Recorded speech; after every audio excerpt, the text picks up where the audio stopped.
Hello friends, তো চলে এসেছি নেক্সট পার্ট নিয়ে। তো আমি কি খুব জোর খিদে পেয়ে গিয়েছিল, খেতে বসে গেছি। তো আমার সাথে খাচ্ছিল আমার বৌদি, দিদির মেয়ে দিদি।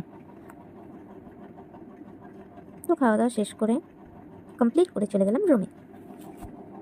তারপর সন্ধে হতে না হতেই আমি বসে গিয়েছিলাম সাজতে। তো দেখো, আমি সাজুগুজু করে রেডি হয়ে গেছি।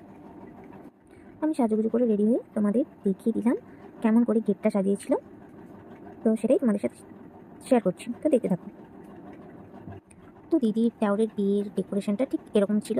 তো তোমাদেরকে তো দেখালাম। তো শেয়ার করছি যে কী স্টলে ছিল।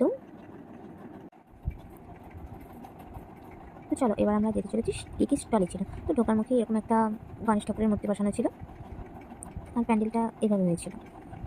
আর ছিল ফায়ার পান, এমনি পান, মিষ্টি পান, ফুচকা, কফি, পকোড়া, চিকেন টিক্কা, আর এদিকটাতে ছিল মকটেল। তো এটা খেতে আমার খুব ভালো লেগেছিল। আর এটা এখানে বিট্টুদাদার বউ বসেছিল, মানে আমার বৌদি ভাই। আর পুকুরের চারিদিকটাতে ঠিক এভাবেই সাজিয়েছিল। Just wow. তো আমরা সবাই ওয়েট করছিলাম কখন বৌদি ভাই আসবে। তো অবশেষে আমাদের সেই অপেক্ষার অবসান ঘটিয়ে অপেক্ষার অবসান ঘটিয়ে চলে এসেছে আমার দাদা আর বৌদি। যেহেতু ওদের বিয়ে আর রিসেপশন একসাথে ছিল, তো তাই ওই দিনই রিসেপশনের দিনই বৌদি চলে এসেছে। তো আমার বৌদিকে কেমন দেখতে হয়েছে, আর আজকের ভিডিওটা এই পর্যন্তই। টাটা।